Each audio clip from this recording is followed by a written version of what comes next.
Hi, and welcome to Says Who. My guest today is Wendy Abraham. She's an LA-based actress who often plays fierce, problem-solving, gatekeeping mama bears. That's right. Hi. So welcome. Thank you so much for coming in to do this. Thank you for having me. Yeah, it's good to be here. So I start all of my interviews with the same question, which is an actor question that we get all the time. Right. Tell me about yourself. Oh, okay. I'm from Massachusetts originally. I have a sister. She's older.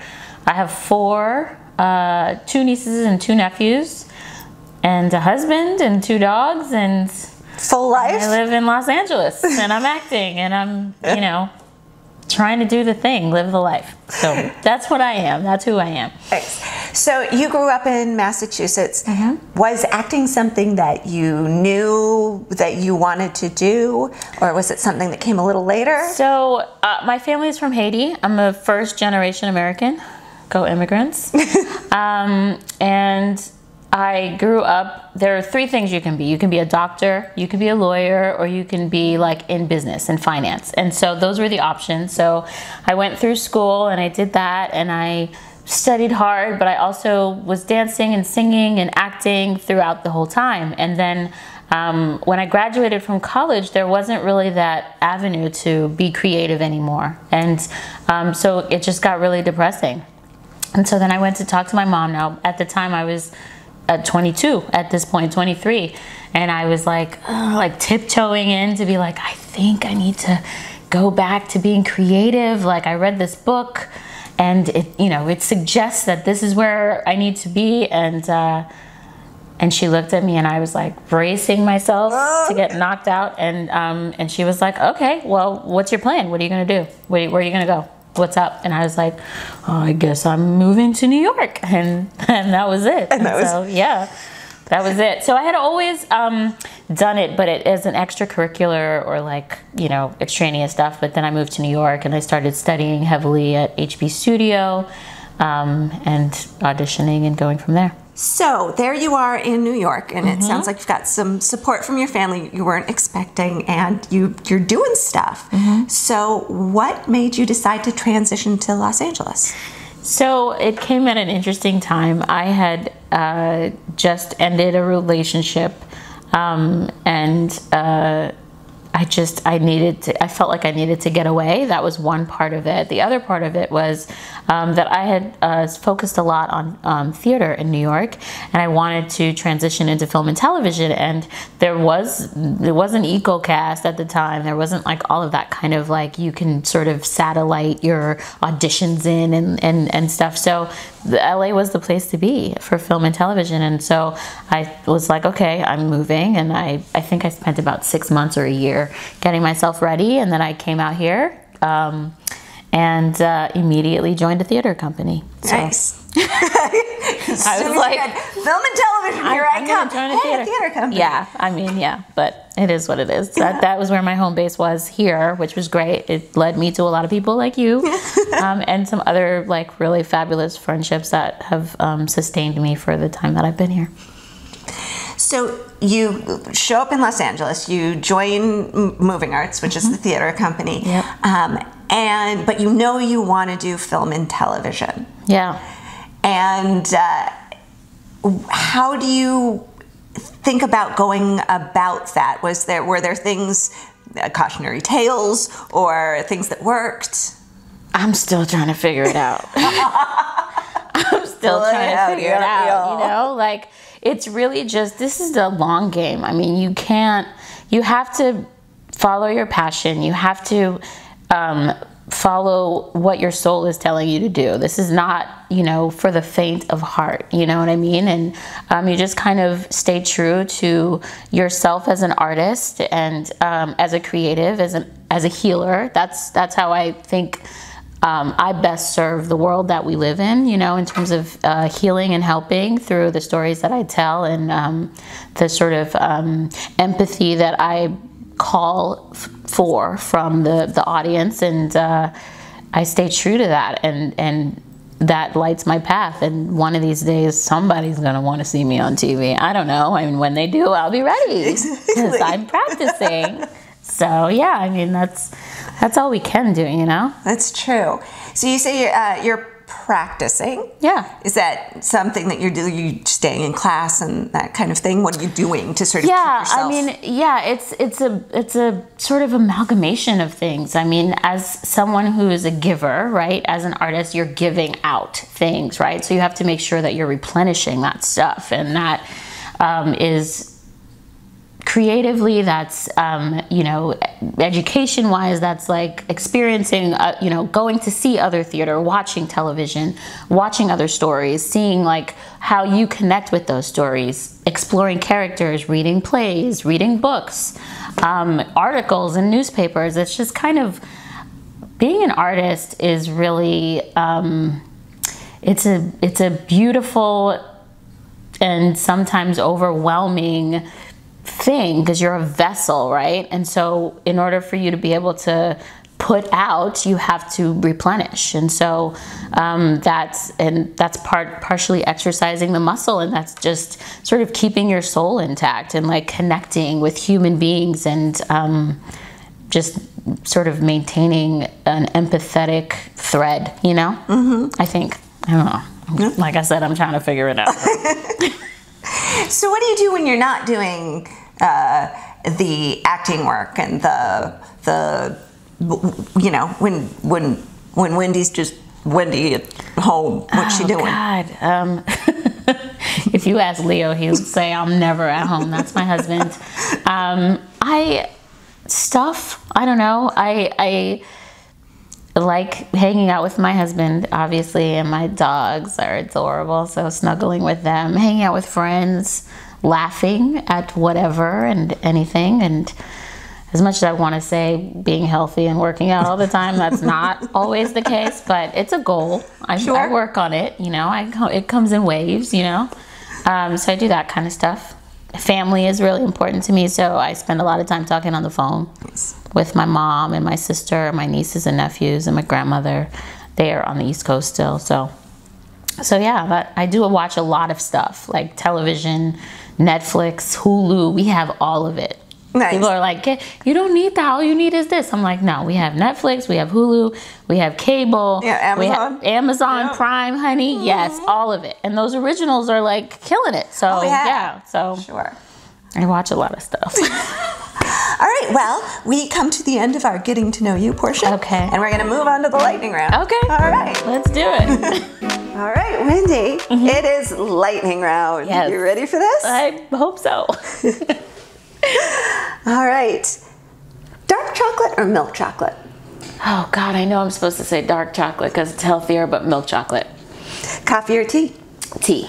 Tension Tamer Celestial Seasonings is the best tea I've ever had in my life. Hands down. Go. To be or not to be? To be. Best gift you've ever given?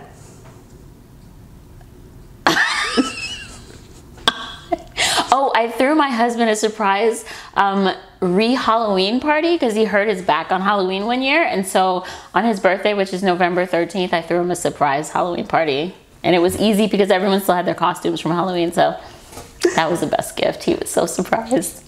Best gift you've ever gotten? This? Yep, he did good, yes. So what is your favorite color? Burnt sienna. What is your least favorite color? Oh God, white, I guess. Dress up or dress down? Man, if I had money, I would say dress up, but right now I don't, so I'm gonna say dress down. What is the weirdest word in the English language? Weirdest English language? God, this is not even English, but Schadenfreude? We use it, right? Okay, so Schadenfreude. What is your favorite episodic show? Right now, Grownish. Freeform. Watch it. Binge watch or one at a time? Binge watch. Scary movie or happy endings? Happy endings. What's your favorite book? The Pride and Prejudice. What's a book you're reading right now? I just finished reading this book called Yes, I Can Get Pregnant. So that's what I'm reading. What is a book you want to read or you're planning to read? Americana. What is your favorite bedtime story? I have never thought of this before. There's this book that I buy for all of my friends when they have little babies. It's called The Crown on My Head, I think, or The Crown on Your Head. It's a super cute story about how we all walk around with our own crowns on our head and like allowing them to shine. Oh, this is supposed to be fast. Sorry. What is the best piece of acting advice you've ever been given? Don't give up. What is the worst piece of acting advice you've ever been given? Drop your consonants. What would you give as a piece of advice to someone who's just starting out? Put in the work. Who is a director that you would love to work with? Ava DuVernay. If someone were to write the perfect role for you, what would that be?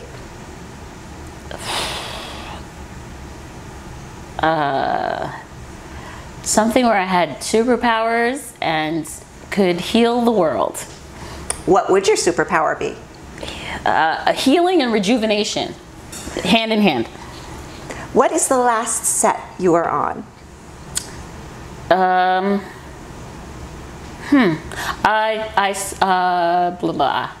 shot an industrial for Lockheed Martin, so that was the last set I was on. If I am allowed to say that, okay. What would be the title of your autobiography? She Was Here, Y'all. If someone were going to adapt She Were Here, Y'all, would it be a television show, a movie, or a play? Movie. Who would play you? Me. I'm trying to work.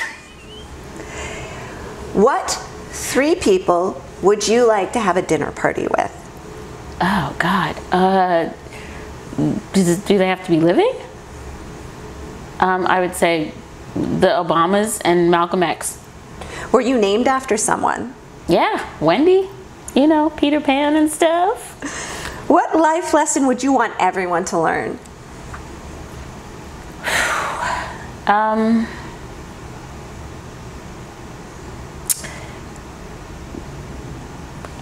Never give up on people.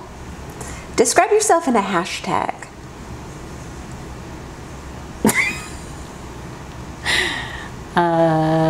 Hashtag au naturel. What does creativity mean to you? Creativity means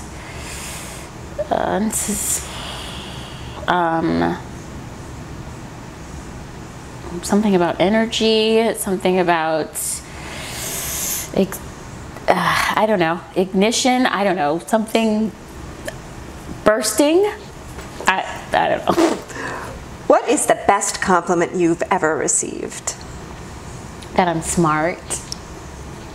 On a scale from 1 to 10, how excited are you about life right now? 10? Yeah. All right, you have made it through the lightning round. Oh, okay. Thank you. I did it! All right, Wendy, it is time for the James Lipton questions. These are the questions that he asks at the end of every Inside the Actors Studio. Okay. I love these because I think every actor wants to answer them. Hell yeah, let's do it. All right. All right. Wendy, what is your favorite word? Passion. What is your least favorite word? Moist. What turns you on, creatively, spiritually, or emotionally? Empathy. What turns you off? Arrogance. What is your favorite curse word? What if my mom sees this? Okay. Fuck. What sound or noise do you love? So you know that Instagram thing where you can like zoom in on stuff and it's like boy, I love that sound so much. What sound or noise do you hate? Cars backfiring or gunfire, like what that loud pop, it's terrifying. What profession other than your own would you like to attempt? I think I'd be a good lawyer. What profession would you not like to do? I'd make a terrible, like cleaner. Yeah. And Wendy, if heaven exists, Which it does. what would you like to hear God say when you arrive at the pearly gates? You made it! That's what's up! Nice. Thank you, Wendy, so much for coming Thank in you for for this. having me. This has been really fun. Good, I'm glad.